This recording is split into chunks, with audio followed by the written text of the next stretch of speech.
আমার মনে হইতো যে এই কোশ্চেনটা একটা বা দুইটা থাকবে। ভাইয়া এই যে কয়েকদিন আছে এখন একটু ভাই একটা পড়া রুটিন করে দেন না। এক এক রাইটারের বই এক এক রকম, কারণ আমরা জানি যে এইচএসসির কোনো নির্দিষ্ট বই নেই। কিছু কিছু এমসিকিউ এমন থাকে যেটার আনসার আমার মনে হয় 4টাই। বাংলাও আরেকটা আতঙ্কের নাম, অনেকেই বাংলাতে প্লাস মিস করে। হাজার হাজার শব্দের যে অ্যাপ্রোপ্রিয়েট প্রিপারেশন এটা এই সময় এসে মুখস্থ করতে যায়। শিক্ষকদের একটা টেন্ডেন্সি থাকে যে যাদের হাতের লেখা সুন্দর তারা একটু ভালো নাম্বার দেয়। তো এক্ষেত্রে আমি বলবো যে এখন তো আর শেষ মুহূর্তে এসে যদি কারো হাতের লেখা একটু খারাপ থাকে তার ভালো করার কোনো সুযোগ নাই। ঈদের ছুটিটাকে প্রোডাক্টিভ করে ইউজ করা এইচএসসির জন্য এটা কিভাবে করা যায়? আসসালামু আলাইকুম শিক্ষার্থী বন্ধুরা, আমি মোহাম্মদ মাজেদুল ইসলাম রাকিব, পড়াশোনা করছি ঢাকা বিশ্ববিদ্যালয়ের আইন বিভাগে। আমরা আজ একত্রিত হয়েছি তোমাদের যারা মানবিক এবং আলিম থেকে এইচএসসি 24 ব্যাচে পরীক্ষা দিবে তাদের শেষ মুহূর্তের প্রস্তুতি এবং গাইডলাইন নিয়ে। আমার সাথে আরো দুইজন মেধাবী মুখ এখানে যুক্ত আছেন। তাদের একজন হচ্ছেন ইউসুফ। ইউসুফ, তোমার পরিচয় এবং নামটা একটু শিক্ষার্থী থেকে বলবে। আমি মোহাম্মদ ইউসুফ ইবনে হুমায়ুন। আমি মানবিক বিভাগ থেকে রাজশাহী বোর্ডের দ্বিতীয় এবং ঢাকা বিশ্ববিদ্যালয়ে বর্তমানে আইন বিভাগে অধ্যয়নরত আছি। শিক্ষার্থীরা আমরা শুনতেই পেলাম যে ইউসুফ বোর্ডেও দ্বিতীয় এবং ঢাকা বিশ্ববিদ্যালয় আইন বিভাগে পড়াশোনা করছেন। আমাদের আরো একজন মেধাবী মুখ আমাদের সাথে আছেন। আমার বামে আছেন আতিক। বন্ধু, একটু তোমার পরিচয়টা অবশ্যই বলবে। আমি মোহাম্মদ আতিকুর রহমান, পড়াশোনা করছি ঢাকা বিশ্ববিদ্যালয়ের রাষ্ট্রবিজ্ঞান বিভাগে। আমি 2019 সালে এইচএসসি পরীক্ষায় মানবিক বিভাগ থেকে চট্টগ্রাম বোর্ডে প্রথম স্থান অর্জন করেছি। শিক্ষার্থীরা, বোঝাই যাচ্ছে যে আমাদের দুইজন অতিথি কতটুকু কতটা মেধাবী এবং তারা একই সাথে বোর্ড পরীক্ষায় ভালো করেছেন এবং ভর্তি পরীক্ষায়ও কিন্তু অনন্য রেজাল্ট করে দেখিয়েছেন। যাই হোক, আমরা তোমাদের যেহেতু শেষ মুহূর্তের প্রস্তুতিগুলো নিয়েই কথা বলবো, তাই দেরি না করে আমরা যে পয়েন্টগুলো তোমরা সবচেয়ে বেশি ফিল করো আর কি, যে শেষ মুহূর্তে এসে কি করব, কোনটা ছেড়ে কোনটা পড়বো, এই যে তোমাদের নানাবিধ প্রশ্নগুলো, সেই প্রশ্নগুলো নিয়ে আমি হাইলাইট করব। আমরা সরাসরি প্রশ্নে চলে যাচ্ছি। আমি আড্ডার ছলেই বলি, আমাদের হাতে সময় খুব একটা বেশি নাই বললেই চলে। তো এই অল্প দিনের মধ্যে যদি তোমার নিজেকে আমি দিই যে এই মাত্র কয়েকটা দিন আছে, এই কয়েকদিন তুমি নিজে কিভাবে প্রিপারেশন নিতে? আমি আগে খেয়াল করব যে আমার হাতে আসলে স্পেসিফিকলি কতদিন সময় আছে। যেমন ধরি যদি আমার হাতে 10 দিন সময় থাকে, আমার সাবজেক্ট আছে 13টা, তাহলে আমার মোটামুটি একদিনে 2টা বা 3টা করে সাবজেক্ট কাভার করতে হবে। তো সেক্ষেত্রে আমি আমার যেসব পরীক্ষা যেসব সাবজেক্ট দিয়ে আমার পরীক্ষা শুরু, আমি সেইগুলোকে পরে রাখবো। যেগুলো পরীক্ষা আমার শেষের দিকে, সেইগুলোকে আমি আগে রিভিশন দিব। আগে দেখবো আমার কোথায় দুর্বলতা আছে, কোথায় আমার শক্তিশালী অবস্থান আছে, এসব দেখবো।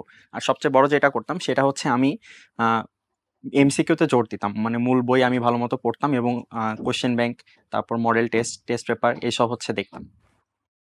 ঠিক আছে, ধন্যবাদ। ওর পয়েন্টের মধ্যে একটা অন্তর্নিহিত পয়েন্ট এরকম ছিল যে এমসিকিউতে জোর দিত, কারণ এমসিকিউ যদি বেশি মিস হয়ে যায় সেক্ষেত্রে এ প্লাস তোলার সময় একটু কষ্ট হতে পারে হয়তো, ওইটা পয়েন্টটা বলতে চাচ্ছিল আমি।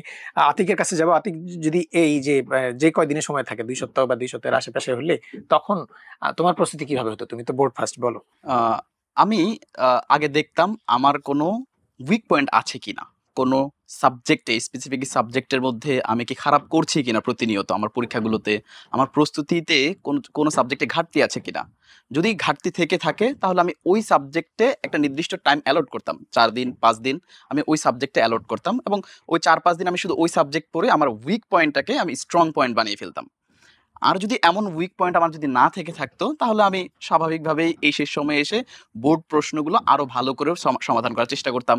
আমি যেই টেস্ট পরীক্ষাগুলোতে যে কলেজগুলো, ভালো ভালো কলেজগুলোতে যে প্রশ্নগুলো এসেছে ওই প্রশ্নগুলো বেশি বেশি করে সলভ করতাম, কারণ আমরা দেখতে পাই প্রায়ই এই এইচএসসি পরীক্ষার মধ্যে বিভিন্ন কলেজের মধ্যে একই যে প্রশ্নটা এসে থাকে সেই প্রশ্নটাই কিন্তু আবার বোর্ড পরীক্ষার মধ্যে কোনো বোর্ডের মধ্যে কমন চলে আসছে। তো আমি এই সময়টাকে এইভাবে কাজে লাগাতাম আর কি।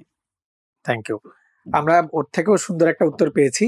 তার মধ্যে তোমরা অনেকগুলো দেখেছো যে ভালো ভালো কোশ্চেন যেগুলো থাকে সেগুলো একটু অনুশীলন করো। তোমরা একটু এটা নোট করে রাখবে যে এই সময় যেন তুমি নিজের সুবিধার জন্য করতে পারো।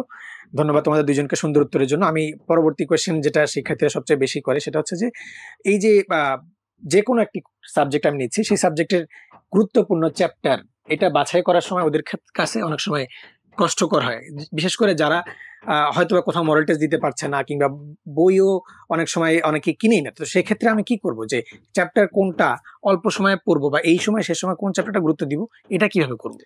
এটার ক্ষেত্রে আমি যেটা করছিলাম সেটা হচ্ছে আমি একটা কোশ্চেন ব্যাংক বের করছি। বের করার পরে আমি সেখানে দেখছি যে স্কুল কলেজগুলোতে কিংবা বোর্ড কোশ্চেনে আসলে কিরকম প্রশ্ন আসে। তো আমি বেসিকলি সিকিউ কোশ্চেনটা বের করছি, অ্যান্সার শিটটা বের করছি। একটা টেস্ট পেপার তো হচ্ছে কোশ্চেন থাকে, আবার হচ্ছে অ্যান্সার শিটও থাকে। তো কোশ্চেন অ্যান্সার সহ যেটা আছে সেটা বের করে আমি প্রত্যেক চ্যাপ্টার ওয়াইজ দেখতাম যে কোন এমসিকিউ গুলা কোন সেগমেন্ট থেকে বেশি আসতো। এরকম মানে মানবিকের শিক্ষার্থীদের জন্য এটা একটা ভালো দিক হচ্ছে বোর্ড পরীক্ষায় যে প্রশ্নগুলো হয় সেটার প্যাটার্নটা সেম থাকে। দেখা যায় যে কোশ্চেন ঘোরায় ফিরে আসতেছে, বাট মূল পয়েন্ট টপিক হচ্ছে একটাই।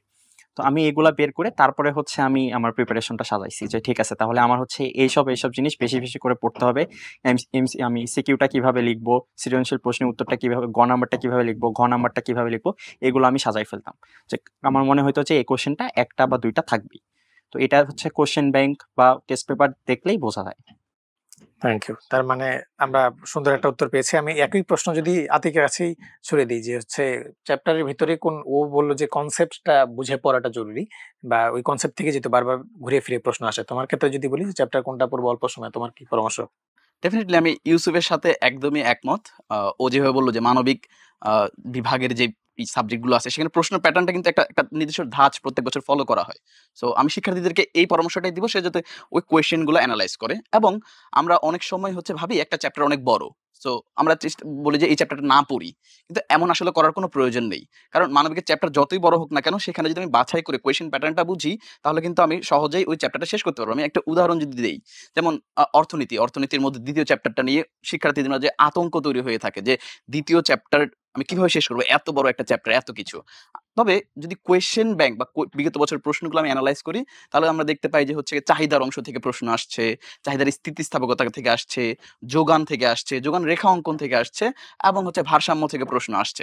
সো এই কয়েকটা জিনিস পড়লে কিন্তু দ্বিতীয় চ্যাপ্টারটা অনেকটাই আমাদের কাভার হয়ে যায়। আমরা কি করি, আমরা গিয়ে হচ্ছে গিয়ে ঢাল পড়তে যাই। ঢালের মধ্যে কিন্তু তেমন একটা প্রশ্ন বিগত বছরগুলোতে আসে না। সো আমরা ওইভাবে না পড়ে মা আমরা প্রশ্নগুলো এনালাইজ করে যদি একটা চ্যাপ্টারকে ভাগ করি যে এই জায়গা থেকে প্রশ্ন আসতেছে, তাহলে অনেক বড় চ্যাপ্টার, অনেক কঠিন চ্যাপ্টারও খুবই সহজে শেষ করা সম্ভব। Thank you. আমরা ওদের থেকে সুন্দর পয়েন্ট পেয়েছি। এর পরবর্তী যদি কোনো কোয়েশ্চেন সরাসরি তোমাদের থেকে আসে, সেটা হচ্ছে এরকম যে ভাইয়া এই যে কয়েকদিন আছে, এখন একটু ভাই একটা পড়ার রুটিন করে দেন না। তো পড়ার রুটিন কিন্তু ব্যক্তি ভেদে ভিন্ন হয়। তো আমি যদি এই দুজনের থেকে একটু পরামর্শ নিই যে পড়ার রুটিনটা কেমন হবে, সেটা ওর থেকে শুনে নিই। তুমি একটু আমাকে বলো যে পড়ার রুটিন পড়ার রুটিন তোমার ক্ষেত্রে কি হতো? আমি যে শুরুতে বললাম যে যদি ধরি যে আমার হাতে আর 10 দিন সময় আছে, আমার 10 দিন পরে এইচএসসি পরীক্ষা, আমার সাবজেক্ট হচ্ছে 13টা। সেক্ষেত্রে আচ্ছা আমি সুবিধার জন্য ধরলাম যে আমার হাতে 14 দিন সময় আছে, 2 সপ্তাহ সময় আছে, আমার সাবজেক্ট 13টা। তো আমি এক্ষেত্রে যেটা মানে আমার পরীক্ষার সময় করছিলাম সেটা হচ্ছে আমি একদিনের জন্য একটা সাবজেক্ট রেখে দিছিলাম যে আমি first paper, history first paper, আমি আজকে সারাদিন এটা পড়বো, আমি মূল বই পড়বো, আমি টেস্ট পেপার দেখবো, আমি এমসিকিউ এর প্রিপারেশন নিব, আমি ইভেন হচ্ছে 30 মিনিটে 30টা এমসিকিউ যাতে সময় মতো আমি শেষ করতে পারি সেটারও প্র্যাকটিস আমি করতে পারি। আমি এভাবে মানে আমার প্রিপারেশন সাজিয়েছিলাম। এবং এখানে যে পয়েন্টটা হচ্ছে মানে মেইন ফোকাস, সেটা হচ্ছে যে পরীক্ষাটা আমার শুরুতে, সেই পরীক্ষার প্রিপারেশনটা আমি সবসময় শেষের দিকে রাখছি। যে আমার পরীক্ষার 2 দিন আগে থেকে আমি ধরেন আমার বাংলা ফার্স্ট পেপার পরীক্ষা ছিল, তো আমি বাংলা ফার্স্ট পেপার এই 14 দিনে ধরিনি, আমি ওটা একদম শেষ দিনের জন্য রেখে দিচ্ছি। দিয়ে আমি ধরেন শেষের দিকে পরীক্ষা ছিল সেগুলো দিয়ে আমি প্রিপারেশন শুরু করছি। ওকে, থ্যাংক ইউ। তো পড়ার রুটিনের ক্ষেত্রে আমি আতিকের থেকেও শুনবো অবশ্যই। তবে তার আগে একটু আমি আমার কথা বলিনি। আমি হচ্ছে এই দুজন তো আমাদের টপার। তো হচ্ছে টপারের বাইরেও তো অনেক থাকে। আমি সাধারণ একজন শিক্ষার্থী, যে যাই হোক, সাধারণ বললেও ভুল হবে হয়তোবা, আমি ট্যালেন্ট পুলে বৃত্তিপ্রাপ্ত ছিলাম। আমি যেটুকু করতাম ওদের মতোই প্রতিদিনও আমিও ওর মতোই পড়া বেছে নিতাম যে এই কয়দিনের মধ্যে আমি এতগুলো টপিক কভার করতেছি, বা এই কয়দিনে এই চ্যাপ্টার গুলো শেষ করতেছি, বই বা এই হচ্ছে টপিক শেষ করতেছি। তার ফলে আমার জন্য সুবিধা হতো আরকি। তো শিক্ষার্থীরা এটা করতে পারে যদি তাদের ক্ষেত্রে কাজে আসে আরকি। আমি হচ্ছে আতিকের কাছে আসবো যে পড়ার রুটিন তোমার ক্ষেত্রে হলে কি হতো? আমি এই জায়গায় একটা আলাদা ধরনের স্ট্র্যাটেজি ফলো করতাম। যেমন আমি কিছু টপিক আছে যে টপিকগুলো কনসেপ্ট বুঝলেই আনসার করা যায়। যেমন আমি যদি ধরি যুক্তিবিদ্যা কিংবা ভূগোলের ক্ষেত্রে ভূগোলের প্রথম পত্র, সেখানের মধ্যে আমাদের বায়ুমণ্ডলটা আসলে কিভাবে সাজানো সেটা কিন্তু একটা চিত্রের মাধ্যমে ধরে বোঝা যায়। আমরা ধরে রাখতে পারি চিত্রের মধ্যে বায়ুমণ্ডলের এখানে টপোস্ফিয়ার আছে, এখানে স্ট্র্যাটোস্ফিয়ার আছে। সেই জিনিসটা মাথায় রাখলে বায়ুমণ্ডল থেকে যেকোনো প্রশ্ন আসলে আমি সেটা কি করতে পারি? আনসার করতে পারি। যুক্তিবিদ্যার মধ্যে অবরোহ, আরোহ সেই জিনিসগুলা কিন্তু জাস্ট টপিকের কনসেপ্টটা বুঝলেই কিন্তু আমি সৃজনশীল থেকে শুরু করে এমসিকিউ সকল কিছু আনসার করতে পারবো। তো আমি কি করতাম, যেই টপিকগুলো জাস্ট কনসেপ্ট বুঝলেই আমি আনসার করতে পারবো, সেগুলো আমি আগে পড়ে রাখতাম। পরীক্ষার আগের রাতের জন্য আমি ওই পড়াগুলো রাখতাম যেগুলো আমাকে মুখস্থ করতে হবে। যে অবরোহ যুক্তিবিদ্যা কত প্রকার, আমরা এরকম করে যে বায়ুমণ্ডল হচ্ছে কয়টা স্তর আছে, এগুলো মুখস্থ করতে হবে। এখন মুখস্থটা আমি যদি 20 দিন আগে করি তাহলে স্বাভাবিকভাবে সেটা ভুলে যাওয়ার সম্ভাবনা কিন্তু অনেক বেশি। আমি পরীক্ষার আগের রাতের জন্য ওই মুখস্থর অংশটা রেখে দিতাম, এবং যেই টপিকগুলোর জাস্ট আমাকে কনসেপ্ট বুঝলেই আমি পরীক্ষায় উত্তর করতে পারবো, সেই টপিকগুলো আমি আগে আগে পড়ে রাখতাম আর কি। ঠিক আছে, থ্যাংক ইউ। শিক্ষার্থীরা আশা করছে যে ওর বক্তব্য থেকেও অনেক লাভবান হবে, এবং ওর স্ট্র্যাটেজিটাও খুবই ভালো একটা স্ট্র্যাটেজি, যে সৃজনশীল লেখার ক্ষেত্রে টপিকের কনসেপ্ট বোঝাটা খুবই ভালো। আচ্ছা, আমরা আসছি হচ্ছে পরবর্তী প্রশ্ন। ওদের শিক্ষার্থীদের কাছে একটা চিন্তার বিষয়, যেমন যদি আমার কলেজের টেস্ট হতো বা কলেজের কোনো ক্লাস হতো, তাহলে এই সময়টা আমরা কাজে লাগাতে পারতাম এভাবে যে ঈদের ছুটিটা একটা বড় অপরচুনিটি থাকে যে সিলেবাস কভার করে ফেলবো। বাট এখন তো কলেজের এক্সাম না, এইচএসসি, সময়ও কম, আবার কলেজের এক্সামের মধ্যে এইচএসসির আগে আগে ঈদ এসেছে। অবশ্যই আমরা সবাই আনন্দ করব, তবে ঈদের ছুটিটাকে প্রোডাক্টিভ করে ইউজ করা এইচএসসির জন্য, এটা কিভাবে করা যায়? ইউসুফের কাছে উত্তর নিব যে ঈদের ছুটিটাকে আমরা প্রোডাক্টিভ ভাবে কিভাবে ইউজ করতে পারি। ঈদের ছুটিটা যেহেতু ঈদ, সেহেতু আমি বলবো যে একটু কম কম করে হলেও পড়াশোনার মধ্যে থাকা, আছে একবারেই ছেড়ে না দেওয়া। আমি 1 ঘন্টাও পড়তে পারি, 2 ঘন্টাও পড়তে পারি, ইভেন আধা ঘন্টাও পড়তে পারি, কিন্তু আমি পড়তে বসতেছি, এই জিনিসটা কন্টিনিউ করা। নাহলে দেখা যাবে হুট করে একটা ব্রেক নেওয়ার পর আবার হচ্ছে পরীক্ষার আগে পড়তে বসে মানে কাভার করতে পারতেছি না বা মন বসতেছে না, এরকম একটা অবস্থা হয়ে যাবে। এই ক্ষেত্রে আমি বলবো যে হচ্ছে মানে যতটুকুই সময় হোক দিনে একবার হলেও অন্তত যাতে পড়তে বসে, মানে একটা ফ্লোর মধ্যে থাকতে পারবে সে। হ্যাঁ, কোনো রুটিন ভিত্তিক কি আর আছে ঈদের পরামর্শ? না, কারণ হচ্ছে এটাতে মানে কখন কোন ইভেন্ট চলে আসবে ঈদের ছুটিতে আসলে বলা যাচ্ছে না। দেখা যাইতে পারে সকালে খালার বাসা যাইতে হইতেছে, তো বিকালে মামার বাসা।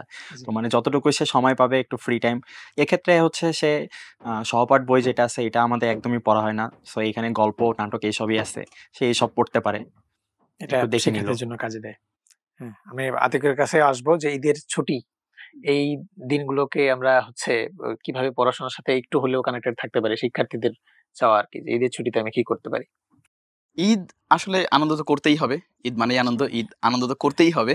তবে আমরা যাতে আনন্দ করতে গিয়ে আমাদের পড়াশোনার ফ্লোটা ভেঙে না ফেলি, সেই জিনিসটা একটু শিক্ষার্থীদেরকে আমি বলবো খেয়াল রাখতে। আমরা চাইলে হচ্ছে গিয়ে যেই জিনিসগুলো আমরা পড়িনি, যে আমরা শুরুতে বলেছিলাম যে একটা বিষয়ে একটা টপিকের মধ্যে আমার উইকনেস আছে, তো আমি ওইটাকে কাটিয়ে ওঠার জন্য ঈদের ছুটিটাকে কাজে লাগাতে পারি। আমি হয়তো রেগুলার যে 5-6 ঘন্টা 8 ঘন্টা যে পড়াশোনা, সেটা হয়তো আমি ঈদের ছুটিতে করতে পারবো না, বা ঈদের দিন করতে পারবো না, ঈদের আগের দিনে করতে পারবো না, ঈদের পরের দিনে করতে পারবো না। বাট অ্যাটলিস্ট যেন 2 ঘন্টা হোক, 3 ঘন্টা হোক, আমি যাতে যেই জিনিসটা আমার উইকনেস আছে অ্যাটলিস্ট ওইটার উপরে পড়ি। যদি আমি একটা জিনিস পারি, ওই জিনিসটা যদি আমি এই ঈদের ছুটিতে কিংবা ওই ঈদের 2-3 দিন আমি পড়ি, তাহলে কিন্তু আমার ওইটার মধ্যে মনোযোগ বসবে না স্বাভাবিকভাবে। একটা জিনিস আমি পারি না, ওই জিনিসটাকে যেন আমরা হচ্ছে ওই সময় নিয়ে বসি, তখন আমার মধ্যে একটা স্পৃহা কাজ করবে এবং আগ্রহ কাজ করবে যেন ওই জিনিসটাতে আমি কাটিয়ে উঠতে পারি, উইকনেসটা কাটিয়ে উঠতে পারি। সো আমি ওই পরামর্শটাই দিব যে আমরা যেন ফ্লোটা একেবারে ভেঙে না ফেলি, এবং এই সময় যেই টপিকটা আমার পড়া হয়নি, আমার উইকনেস আছে, ওই টপিকটাতে আমি গুরুত্ব দিই আর কি। হ্যাঁ, আমি যদি নিজেও শিক্ষার্থীদেরকে এইরকম পরামর্শই দিতাম, আমার নিজের ক্ষেত্রে আমি এটা করতাম যে সাইকেল নষ্ট না করা, বা পড়াশোনার যে একটা চক্র চলছে, আমার লুপ চলতেছে, ফ্লো, এই সাইকেল যেন নষ্ট না হয়, যে আমি পড়তেছি প্রতিদিন 8-9 ঘন্টা করে, হঠাৎ করে ঈদের মধ্যে 2 দিন বা 3 দিন একদম বইয়ের আশেপাশেই গেলাম না, তখন তারপরে এই 3 দিন আরামায়েশের জীবন থেকে যে বইয়ের কাছে ফিরতেছি, ওই যে হঠাৎ করে আবার এসে 8-10 ঘন্টা 12 ঘন্টা পড়ার চেষ্টা করছি, এটা মনোনিবেশ করতে পারবো কিনা বা মনোযোগ দিতে পারবো কিনা, এই জায়গাটাই খুবই ইম্পর্টেন্ট পয়েন্ট। ওদের মূল আলোচনার বিষয়টা এই জায়গায় ছিল, তো এই পয়েন্টটা সবাই একটু খেয়াল রাখবো এবং সবাই ওই অনুযায়ী কাজ করবো ইনশাল্লাহ। যাই হোক, আমি পরবর্তী পয়েন্টে আসি। আমাদের শিক্ষার্থীদের মনে একটা চিন্তার বিষয় যে অনেকগুলো সাবজেক্টের অনেক টপিক কঠিন হতে পারে, সাবজেক্টও কঠিন হতে পারে। যেমন মানবিকের ক্ষেত্রে অনেক শিক্ষার্থীর আতঙ্ক হয় হচ্ছে ইকোনমিক্স, কার আতঙ্ক হয় হিস্ট্রি হইতে পারে। তো এইরকম যদি আতঙ্কের সাথে থাকে, যদিও সায়েন্স আর্টস দুই দলেরই কমন একটা আতঙ্ক হচ্ছে অনেক সময় বাংলা ইংরেজি হয়ে বসে, আইসিটি হয়ে বসে, সেক্ষেত্রে আমরা হচ্ছে এই যে একটু কঠিন সাবজেক্টের প্রস্তুতিটা গুছিয়ে নিতে চাই এবং একই সাথে A+ তো নিশ্চিত করাটা মূল একটা টার্গেট, সেদিকে কিভাবে ফোকাস করতে পারি? আচ্ছা, আমি যদি একদম কমন পয়েন্টের কথা বলি, বাংলা ইংলিশের ক্ষেত্রে যেটা হয় সেটা হচ্ছে মানে ইংলিশ কোয়েশ্চেনগুলো যদি ভালো মতো খেয়াল করা যায়, তাহলে দেখা যায় যে হচ্ছে ইংলিশ ফর টুডে নামে যে বইটা আছে, কোয়েশ্চেন বেশিরভাগ সেটা থেকেই আসে। ইভেন গ্রামাটিক্যাল পার্ট যেগুলো আছে সেগুলো, যেমন প্রিপোজিশন বা ধরেন হচ্ছে ট্রান্সফরমেশন যেগুলো থাকে। তো আমরা যেহেতু ইংলিশ ফর টুডে বইটা খুব একটা পড়ি না, এই জন্য আমরা বুঝতে পারি না যে এটার মধ্যে আসলে কি খনি আছে।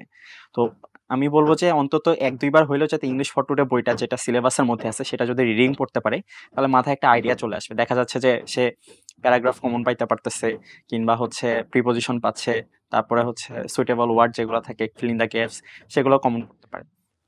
এটা একটা দিক গেল। আরেকটা হচ্ছে মানবিকের শিক্ষার্থীদের যাদের হিস্ট্রি বা ইতিহাস থাকে তাদের কাছে এটা মোটামুটি একটা জ্বরের মতো, মানে এটা নাম শুনলেই অনেক ভয় পায়। তো এক্ষেত্রে আমি যেটা পরামর্শ দিব সেটা হচ্ছে, প্রথম পরামর্শ হচ্ছে প্যানিক করা যাবে না।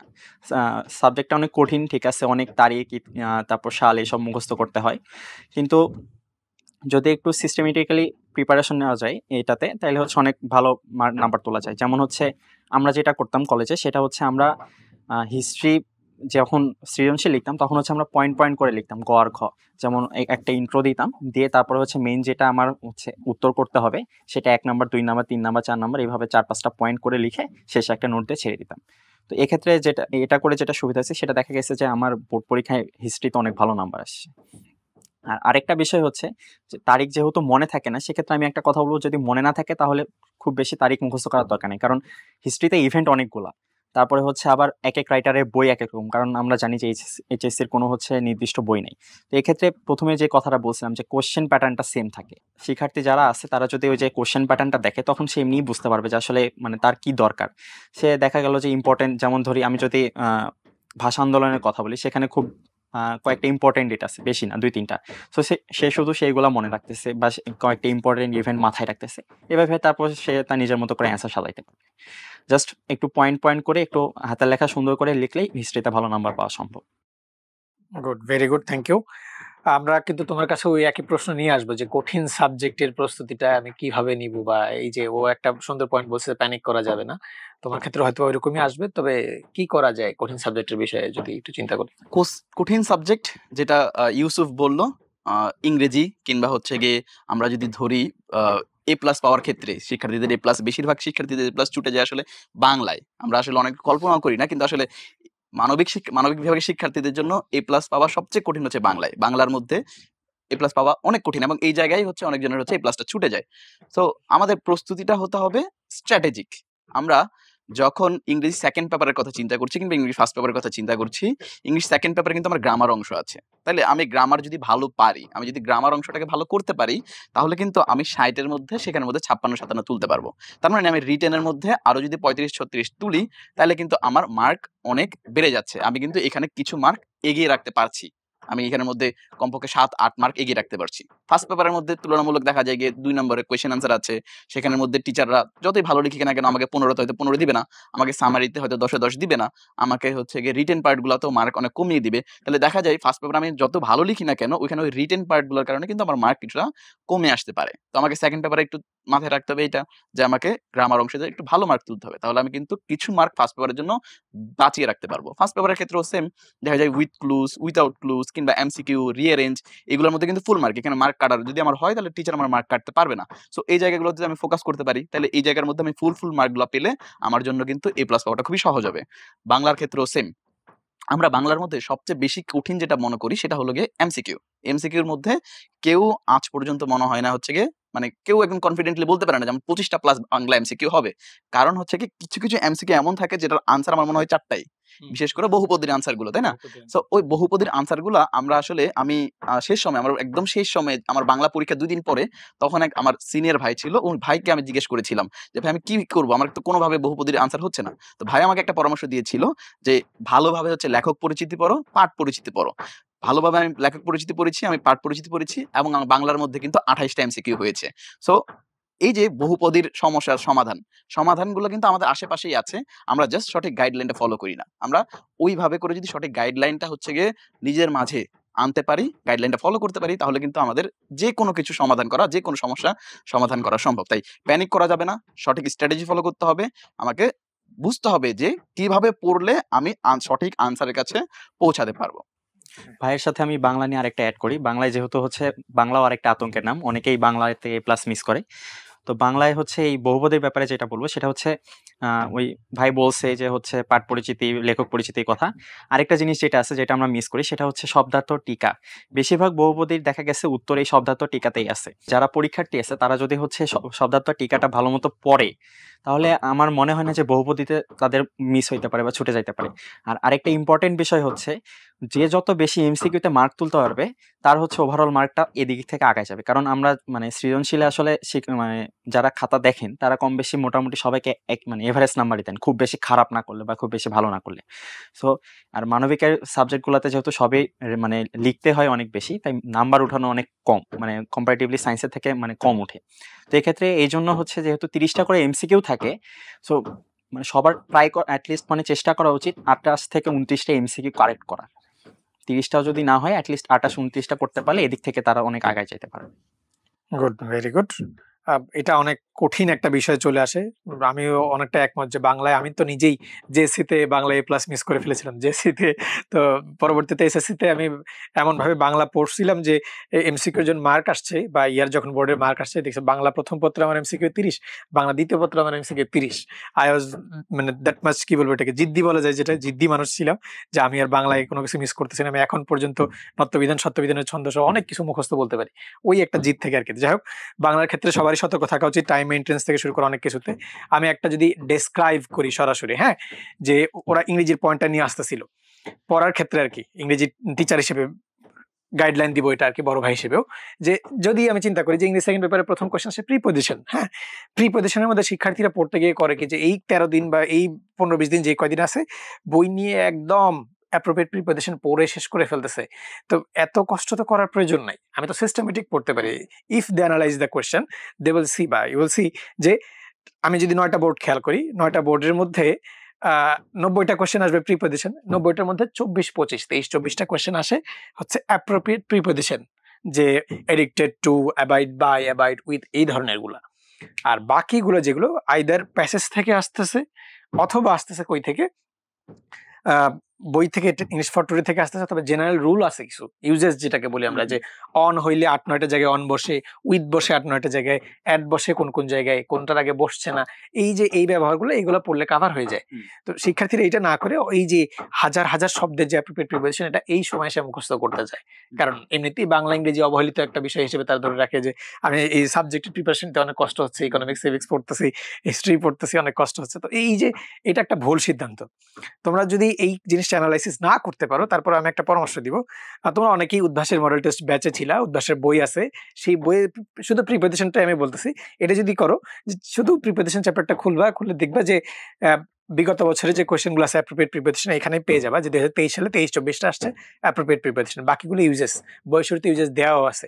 উদ্ভাসের বইয়ের সুবিধাটা আছে জন্য আমি বলতেছি যে তোমরা হয়তো বা এই সুবিধাটা এখনো নিতে পারো। হ্যাঁ, তুমি যে কাজটা নিজে করতেছো, বারবার ভাইরা বলতেছে যে আমি বোর্ডের কোশ্চেন অ্যানালাইসিস করবো, নিজে পড়ে অ্যানালাইসিস করলে অবশ্যই অনেক ভালো, বাট সময় যদি খুবই কম হয় সেক্ষেত্রে ওই বইটা তোমার জন্য সহায়ক হবে।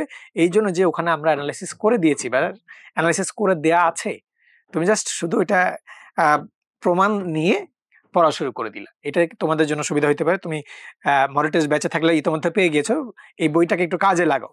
এই বইটা তৈরি করার জন্য অসংখ্য ঢাবিয়ানরা কাজ করে গেছে, অবশ্যই তারা সুন্দর কাজ করেছেন, তোমরা একটু এটা হচ্ছে কাজে লাগাও, তোমাদের জন্য এই পরামর্শটুকু আমার থাকবে।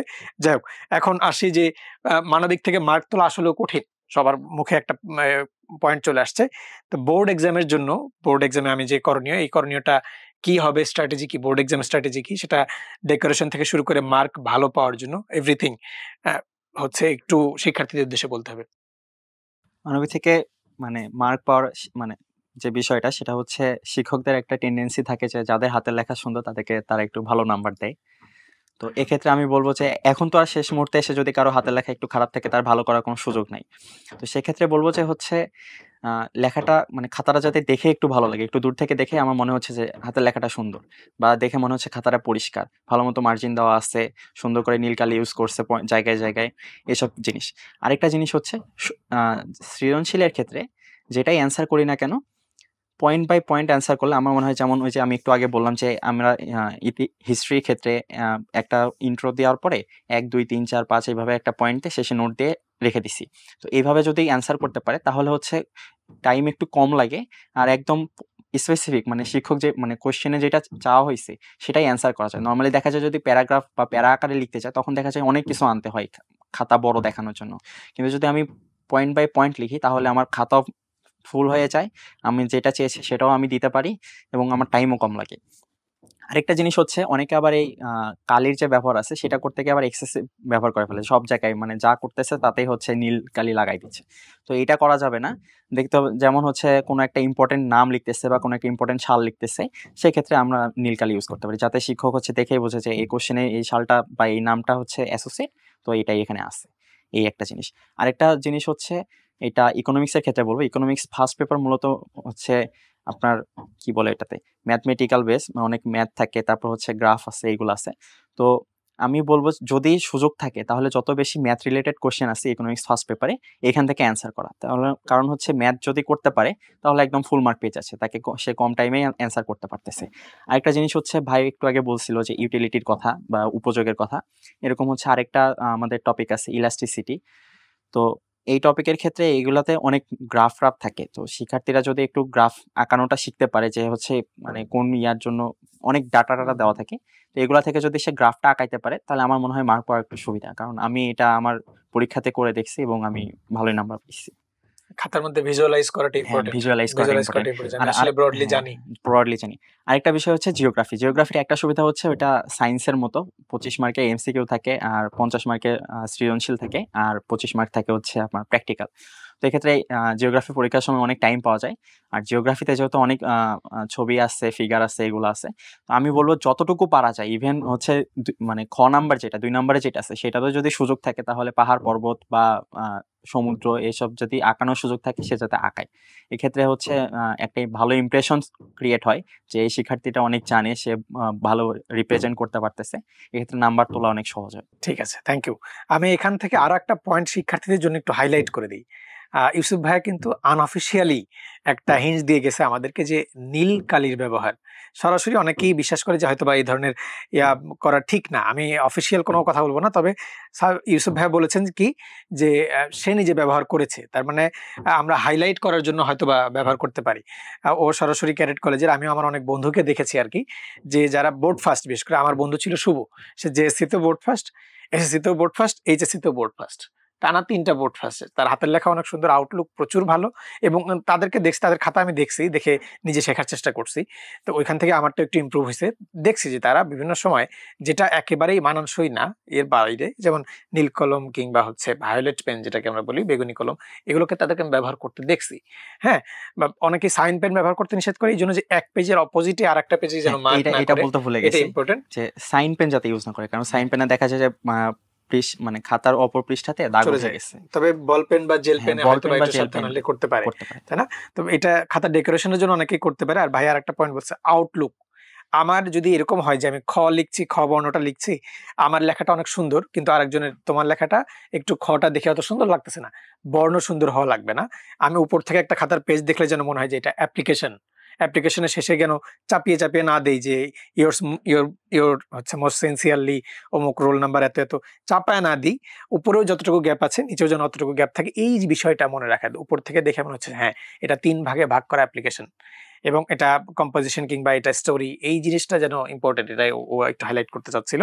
আমি একইভাবে ওর কাছেও আসবো যে বোর্ড এক্সামে, বোর্ড ফার্স্ট ভাইয়ের কাছে আসতেছি আমরা, যে বোর্ড এক্সামে ভালো মার্ক পাওয়ার জন্য খাতার প্রেজেন্টেশন হচ্ছে বোর্ড এক্সাম হলে করণীয় জিনিসগুলো একটু আমাদেরকে বলতে হবে। আসলে পরীক্ষা ভালো করার কয়েকটা টেকনিক আছে। প্রথম যেই টেকনিকটা কিংবা যেটা হচ্ছে করণীয় সেটা হলো গিয়ে সঠিক সিদ্ধান্ত নেওয়া। আমাদের প্রস্তুতি কেমন, আমরা কতটুকু পড়েছি, কয়টা বই পড়েছি, কতটা তথ্য মুখস্থ করেছি তা গুরুত্বপূর্ণ নয়। আমি যেই পড়াশোনাটা করেছি ওই পড়াশোনাটা করে আমি প্রশ্ন বাছাই করার ক্ষেত্রে থেকে শুরু করে যে আমি এই প্রশ্নটা আনসার করব নাকি আরেকটা প্রশ্ন আনসার করব। আমার 11টা প্রশ্ন আছে, সেখান থেকে 7টা সৃজনশীল আমাকে বাছাই করতে হবে। সো ওইখানের মধ্যে আমি কোনটা আনসার করলে আমার বেশি মার্ক দিবে। যেমন ইউসুফ বলল একটা বিষয় যে ম্যাথমেটিক্যাল কোয়েশ্চেন গুলো আনসার করতে। তাহলে এই সিদ্ধান্তটা নেওয়ার ক্ষেত্রে কিন্তু আমাকে সতর্ক থাকতে হবে যে আমি এই ম্যাথটা আনসার করছি, কিংবা আমি একটা থিওরিটিক্যাল প্রশ্ন বাদ দিয়ে একটা ম্যাথ আনসার করছি। এমন না যে আমি পারছি না তাও আমি ম্যাথই করতে হবে। তাহলে আমাকে কিন্তু সতর্ক থাকতে হবে। এই সঠিক সিদ্ধান্তগুলো নেওয়া। যেমন আমি একটা কোয়েশ্চেনের মধ্যে কনফিউশন তৈরি হতেই পারে। আমার মনে হতেই পারে যে এই প্রশ্নটার উত্তর তো গ হবে, গ হবে, তাহলে আমি কি করব? তো ওই সময় কাছে কি করতে হবে, সঠিক সিদ্ধান্তটা গ্রহণ করতে হবে। পরীক্ষার হলের মধ্যে যে যত বেশি সঠিক সিদ্ধান্ত গ্রহণ করবে তত ভালো পরীক্ষা সে দিবে এবং তত ভালো মার্ক সে পাবে। আরেকটা বিষয় যেটা ইউসুফ বলল, আমি সেটাকে একটু ঘুরিয়ে যদি বলি, তাহলে শিক্ষককে কখনো কষ্ট দেওয়া যাবে না। শিক্ষক কম সময়ে অনেক বেশি খাতা হচ্ছে গিয়ে এভালুয়েট করেন।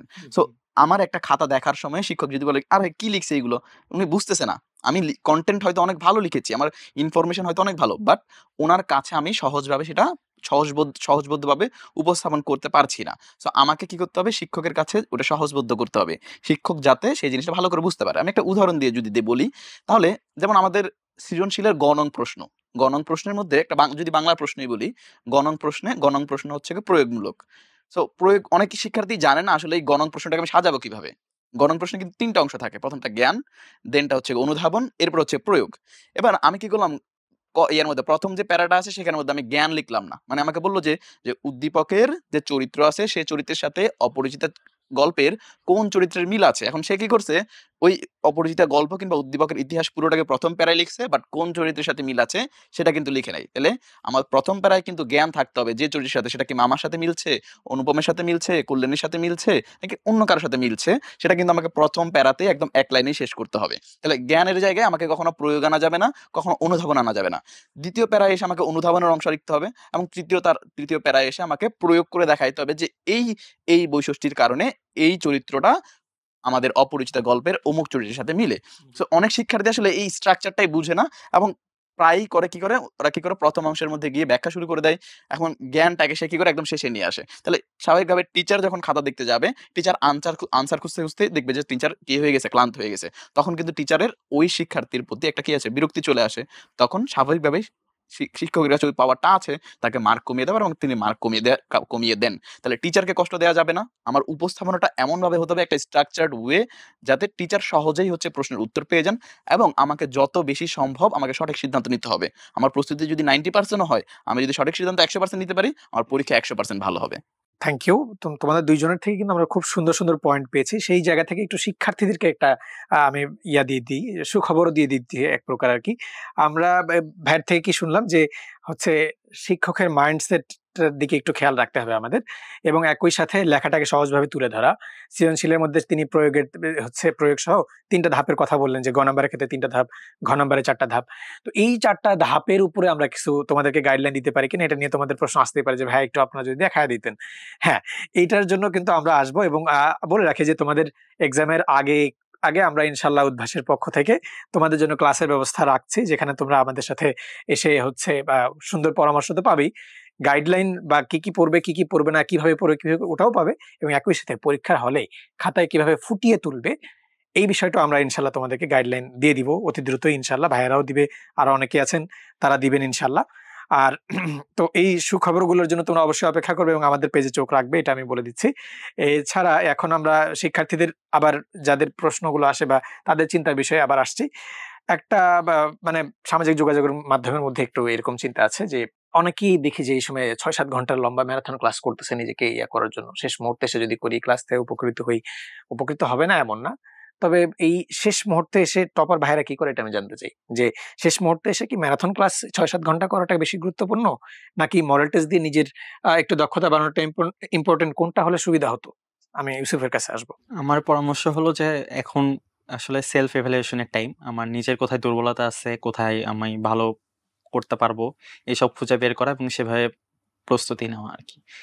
এখন এই টাইমে নতুন করে কোনো ক্লাস করা বা কোনো ক্লাসের পিছনে সময় মানে সময় দেওয়াটাকে আমি আসলে কি বলবো, এটা ডিসকারেজ করতেছি আর কি। ব্যক্তিগতভাবে ডিসকাস করছেন ইউসুফ। আর মডেল টেস্ট দেওয়াটাকে, হ্যাঁ, মডেল টেস্ট দিবে। সে হচ্ছে টেস্ট পেপার বা কোশ্চেন ব্যাংক পাওয়া যাচ্ছে বাজারে বা অন্য যে কোনো মাধ্যমে হোক, সে যত বেশি মডেল টেস্ট দিতে পারবে, কারণ আমি শুরুতেই বলছি যে এমসিকিউতে যত বেশি মার্ক তুলতে পারবে বা এখন যত প্র্যাকটিসের মধ্যে থাকতে পারবে, হাতের লেখা থেকে শুরু করে সবকিছু, সিকিউ কিভাবে লিখতে হবে, কিভাবে সাজাইতে হবে, এইসব কিছুতে এখন যত বেশি সময় দিতে পারবে ততই ভালো। আতিকের কাছে আসবো এই একই প্রশ্নে, যে হচ্ছে লম্বা ম্যারাথন ক্লাস বা নতুন কোনো টপিক পড়া একই সাথে ম্যারাথন ক্লাস অবশ্যই রিভিশনের জন্য ক্লাস করাটা ইম্পর্টেন্ট নাকি মডেল টেস্ট, এবং এছাড়াও ব্যক্তিগত কোনো অ্যাডভাইস আছে কিনা? আমি এটা মনে করি শিক্ষার্থীর নিজের উপরে। শিক্ষার্থী আসলে কোন পর্যায়ে আছে সে নিজেই হচ্ছে ভালো করে জানে। সে যদি মনে করে যে আমার পড়াশোনা শেষ হয়ে গিয়েছে কিন্তু রিভিশন বাকি, তাহলে অবশ্যই সে কি করতে পারে, ম্যারাথন ক্লাসটা করতে পারে।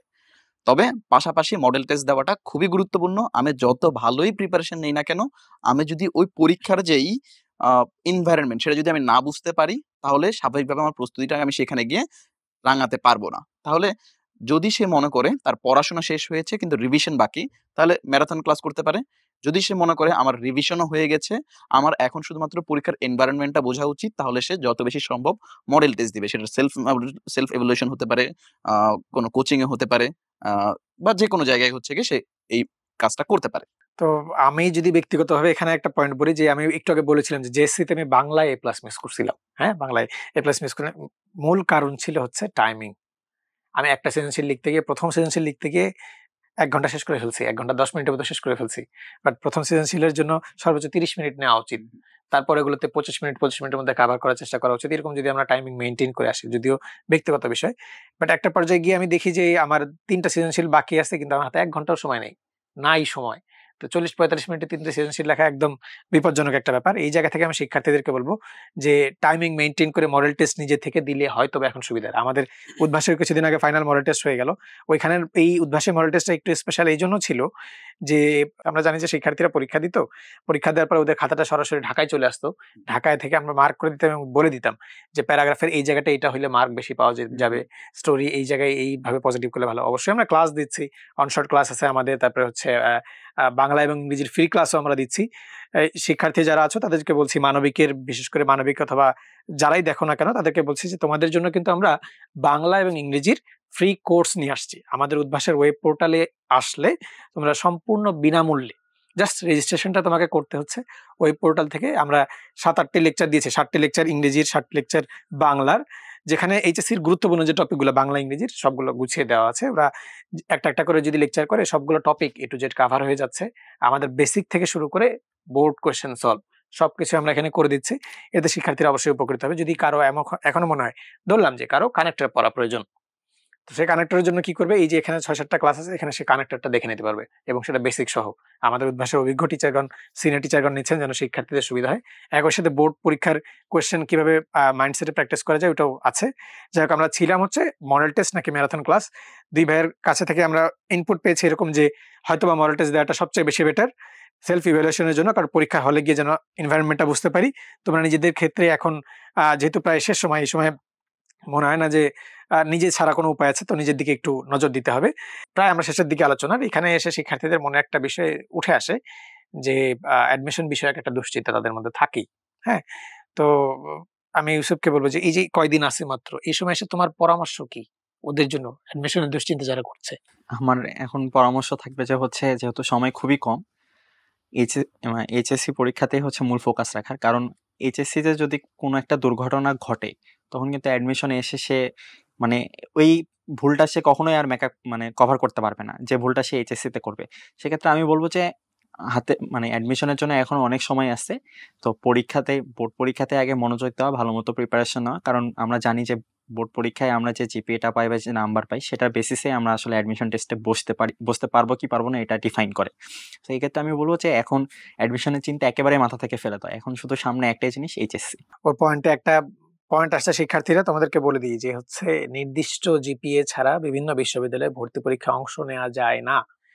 হয়তোবা অনেকেই রাজশাহী বিশ্ববিদ্যালয়ের কথাও শুনেছো যে জিপিএর সিলেকশন আছে, একটা নির্দিষ্ট জিপিএর নিচে পাইলে কিন্তু সেখানে পরীক্ষা দেওয়াটা যায় না। হ্যাঁ, এবং ঢাকা বিশ্ববিদ্যালয়ে একটা রিকোয়ারমেন্ট আছে, তবে তারপরেও জিপিএ কম হলে মার্ক কাটা হয়। তো এই বিষয়গুলোতে তোমরা খেয়াল রেখে হলেও চিন্তা করবে যে এই কয়দিন সময় আছে, আমাদের একমাত্র লক্ষ্য এইচএসসি বা মূল ফোকাস এইচএসসি। যেমন চিন্তা করি, এইচএসসি বাংলা দ্বিতীয় পত্রের মধ্যে বানান আছে, উচ্চারণ আছে, তারপরে সমাস আছে। হ্যাঁ, এগুলো তো অ্যাডমিশনেও আছে। তো আমি যদি এইচএসসির টপিকগুলো খুব ভালোভাবে কাভার করি, তাহলে তো অ্যাডমিশনে হেল্প হচ্ছেই। বিশেষ করে যদি আর্টসের সাবজেক্টগুলোর কথা চিন্তা করি, সেখানে কিন্তু মৌলিক জিকের বিষয়ে কিছু অনেকেই নতুন একটা ট্রেন্ড চলে আসছে, মৌলিক জিকে নিয়ে অনেক বেশি টেনশন করছে। কিন্তু এটা তো মূলত বোর্ড বইটা পড়লেই কাভার হয়ে যায়। বোর্ড বইয়ের বাইরে তো কোনো কোচিং কোনো কিছু মৌলিক জিকের জন্য পড়ায় না। তো যদি আমরা এইচএসসি মূল ফোকাস দিই, এইচএসসির বা বোর্ডের যে পড়া, এই পড়াটাই অ্যাডমিশনের মূল ভিত্তি হিসেবে কাজ করে বলে আমি মনে করি। যদি আরো ভালোভাবে বলি, তাহলে একটা জিনিস দেখা যায় যে হচ্ছে অ্যাডমিশন টাইমে আমরা যে জিকে পড়ি, বিশেষ করে হিস্ট্রি যে পার্টগুলো, যেমন বিশ্বযুদ্ধ 2টা পড়ি, তারপরে বিপ্লব পড়ি, এগুলো সবকিছুই হচ্ছে আমাদের এইচএসসি সিলেবাসে আছে। সো আমি যদি আমার এইচএসসির জন্যই ভালো মতো পড়াশোনা করি, তাহলে আমাকে অ্যাডমিশনের সময় এসে আর আলাদা করে মানে কোনো পরিশ্রম করতে হচ্ছে না এইসব জিনিসের পিছনে, তখন আমি নতুন কিছু শিখতে পারতেছি। আর আপনি মৌলিক জিকের যেটা বললেন, সেটাও হচ্ছে দেখা গেছে যে এই আইসিটি, ইকোনমিক্স কিংবা জিওগ্রাফির মতো সাবজেক্টগুলাই ঘোরায় পেঁচায় হচ্ছে টপিক দিয়ে তারা বলতেছে যে মৌলিক জিকে। এটা নিয়ে হচ্ছে শিক্ষার্থী যারা আছে তারা একটু মানে ভয় পায় যে এই জিনিস তো আগে কখনো পড়িনি, দেখিনি। কিন্তু পরে দেখা যায় যে এগুলো আমার এইচএসসিতেই ছিল। সো ওই জিনিসটা আমি যত ভালো মতো আমার এইচএসসির আগে প্রিপেয়ার করে রাখবো, ভালো মতো পড়বো, তখন দেখা যাবে যে আমার আর অ্যাডমিশন টাইমে এসে আর কোনো মানে প্যারা হচ্ছে না বা আমার কোনো সমস্যা হচ্ছে না। Thank you. আমি আতিকের কাছে ওই উত্তরটাই আবার নেই যে হচ্ছে ওই অ্যাডমিশন বিষয়ক দুশ্চিন্তা এই সময় এসে এদের ক্ষেত্রে পরামর্শটা, ওর প্রশ্নের উত্তরটাই আবার। ইউসুফ তো অনেক সুন্দর করে ভালো করে বলেছে যে এই সময়টাতে আমাদের অ্যাডমিশন নিয়ে দুশ্চিন্তা করার কোনো প্রয়োজন নেই। আমিও মনে করি সেম যে এই সময়টাতে অ্যাডমিশনের কোনো দুশ্চিন্তা আসলে মাথায় নেওয়ার কোনো প্রয়োজন নেই। কারণ এইচএসসিতে যে জিপিএটা আসবে সেটা হয়তো অনেকেই, এটা আসলে অনেক উদাহরণ আছে যে ভালো জিপিএ নেই, সে ভালো বিশ্ববিদ্যালয়ে পড়ছে, কমন, এটা স্বাভাবিক।